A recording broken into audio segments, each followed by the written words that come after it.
അസ്സലാമു അലൈക്കും വറഹ്മത്തുള്ളാഹി വബറകാതുഹു. ബിസ്മില്ലാഹിർ റഹ്മാനിർ റഹീം. ഖൈബർ യുദ്ധത്തിൻ്റെ ചരിത്രമാണ് നമ്മൾ പറഞ്ഞത്.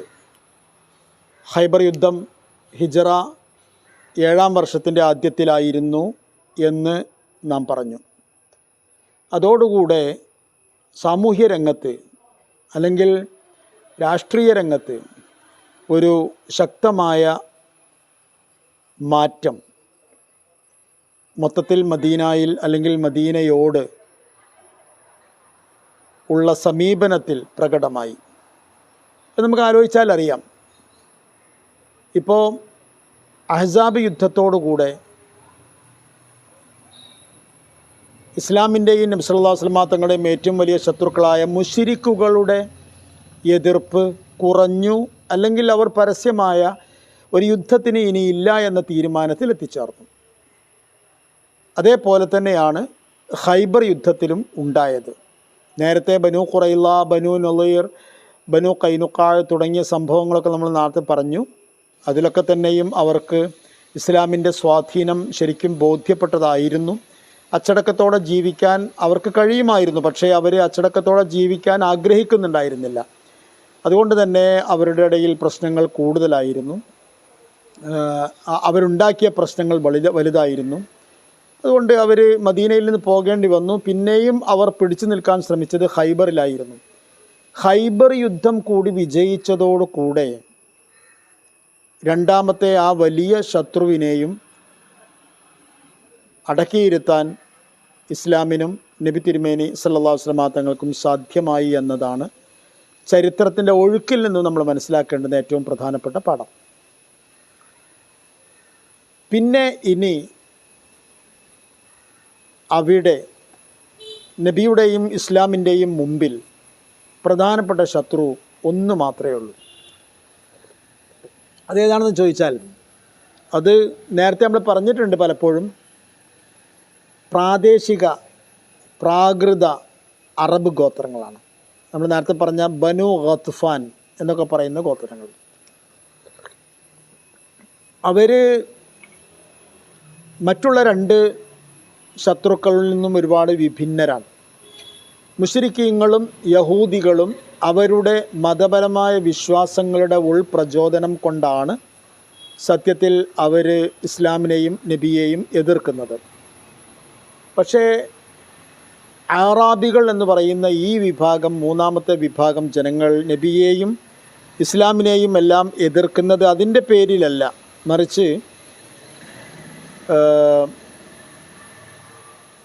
ഇസ്ലാം നിലനിന്നാൽ അല്ലെങ്കിൽ ഇസ്ലാം നിലവിൽ വന്നാൽ നബി സല്ലല്ലാഹു അലൈഹി വസല്ലം തങ്ങളുടെ കരങ്ങളിൽ അറേബ്യ മൊത്തത്തിൽ എത്തിപ്പെട്ടാൽ അതോടുകൂടെ അവരുടെ ആക്ടിവിറ്റികളെല്ലാം മുടങ്ങിപ്പോകും. കാരണം അവർ വഴികവർച്ചയാണ് അവരുടെ പരിപാടി, കൊള്ളയും കൊലയുമാണ് അവരുടെ പരിപാടി. അപ്പോൾ അതിനൊക്കെ തടസ്സം നേരിടും എന്ന് അവർക്കറിയാം. അതുകൊണ്ടാണ് അവർ ഇസ്ലാമിനെയും നബി സല്ലല്ലാഹു അലൈഹി വസല്ലം തങ്ങളെയും എതിർക്കുന്നത്. ഏതായിരുന്നാലും ഇനി നേരിട്ട് തോൽപ്പിക്കാനുള്ളത് ഈ മൂന്നാമത്തെ വിഭാഗത്തെ മാത്രമാണ്. പക്ഷേ അവരെ നേരിടുക എന്ന വിഷയത്തിൽ ചില സാങ്കേതിക പ്രയാസങ്ങളുണ്ട്. മക്കയിലെ മുശ്രിക്കീങ്ങൾ അവർ മക്കയിലുള്ളവരാണ്. ഖൈബറിലെ ജൂതന്മാർ അവർ ഖൈബറിലുള്ളവരാണ്. അതായത് അവരൊരു പ്രത്യേക സ്ഥലത്ത് താമസിക്കുന്നവരാണ്, അവർക്കൊരു കേന്ദ്രമുണ്ട്. അങ്ങനെയല്ല ഈ പറഞ്ഞ അറാബികൾ. അവർ അറേബ്യയിലുടനീളം ചിതറിക്കിടക്കുകയാണ്. അതായത് ലാ തജ്മഉഹും ഖറിയത്തുൻ, ഒരു ഗ്രാമം മാത്രം അവരുടേത്, അങ്ങനെ ഒന്നില്ല.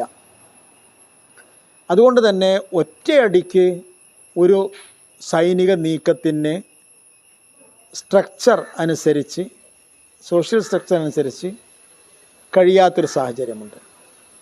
അതുകൊണ്ട് നബി സല്ലല്ലാഹു അലൈഹി വസല്ലം തങ്ങൾ സ്വീകരിച്ച നിലപാട് എന്താണെന്ന് ചോദിച്ചാൽ, കൂട്ടത്തിൽ കുറച്ചധികം ശത്രുത കാണിക്കുകയോ അല്ലെങ്കിൽ ഇസ്ലാമിനെ നേരിടാൻ വേണ്ടി മുന്നിട്ട് വരികയോ ഒക്കെ ചെയ്യുന്ന ഏതെങ്കിലും സംഘങ്ങളെക്കുറിച്ച് കേൾക്കുകയോ അല്ലെങ്കിൽ അറിയുകയോ ഒക്കെ ചെയ്യുമ്പോൾ നബി സല്ലല്ലാഹു അലൈഹി വസല്ലം തങ്ങൾ അവരുടെ അടുത്തേക്ക് ചെറിയ ചെറിയ സംഘങ്ങളെ പറഞ്ഞയക്കും, മതിയായ സംഘങ്ങളെ പറഞ്ഞയക്കും.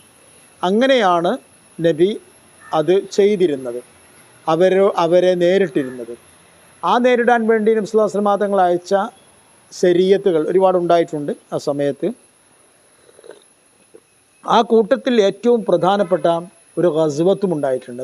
നേരത്തെ നമുക്കറിയാം, ശരീഅത്ത് എന്ന് പറഞ്ഞാൽ നബി നയിക്കുന്നില്ല, നബി നിയോഗിക്കുക മാത്രം ചെയ്ത സൈനിക നീക്കങ്ങളാണ്.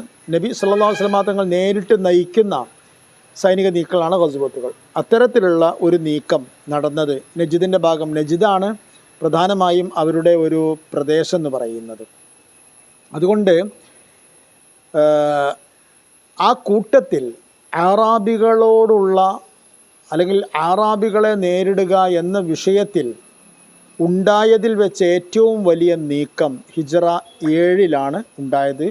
അതിനെ ഗസ്വത്തു ദാത്തുർ റിഖാ എന്ന് പറയും. ഗസ്വത്തു ദാത്തുർ റിഖാ. ഗസ്വത്തു ദാത്തുർ റിഖായിൻ്റെ സമയക്രമം പറയുമ്പോൾ ചരിത്രകാരന്മാർക്കിടയിൽ പല അഭിപ്രായ വ്യത്യാസങ്ങളുമുണ്ട്. ചെറിയ അഭിപ്രായ വ്യത്യാസമല്ല, ദിവസങ്ങളോ മാസങ്ങളോ വെച്ചുള്ള അഭിപ്രായ വ്യത്യാസങ്ങളല്ല, മറിച്ച് വർഷങ്ങളുടെ വ്യത്യാസം പറയുന്നുണ്ട്. ചില ചരിത്രകാരന്മാരൊക്കെ ഗസ്വത്തു ദാത്തുർ റിഖാ നടന്നത് ഹിജ്റ 4 വർഷമാണ് എന്ന് അഭിപ്രായപ്പെടുന്നുണ്ട്. പക്ഷേ പ്രധാന ചരിത്രങ്ങൾ, അതായത് അനലറ്റിക്കൽ അപ്രോച്ച് നടത്തിയ ഒരു അത്തരത്തിലുള്ള ഒരു അപ്രോച്ചിലൂടെ ചരിത്രങ്ങളെ തഹരീർ ചെയ്ത ചരിത്ര ഗ്രന്ഥങ്ങളും ചരിത്രകാരന്മാരുമെല്ലാം പറയുന്നത് ഹിജ്റ 7 സാധ്യത എന്നാണ്. കാരണം ഈ ഗസ്വത്തു ദാത്തുർ റിഖായിൽ പങ്കെടുത്ത സഹാബിമാരുടെ കൂട്ടത്തിൽ നമ്മൾ അബൂ ഹുറൈറ റളിയല്ലാഹു അൻഹുവിനെ കാണുന്നുണ്ട്, അബൂ മൂസ അൽ അശ്അരി റളിയല്ലാഹു അൻഹുവിനെയും കാണുന്നുണ്ട്. അവർ രണ്ടുപേരും ഇസ്ലാമിലെത്തുന്നത് ഹിജ്റ 7 ഖൈബർ യുദ്ധത്തിൻ്റെ സമയത്താണ്, നമ്മൾ നേരത്തെ മനസ്സിലാക്കിയിട്ടുണ്ട്.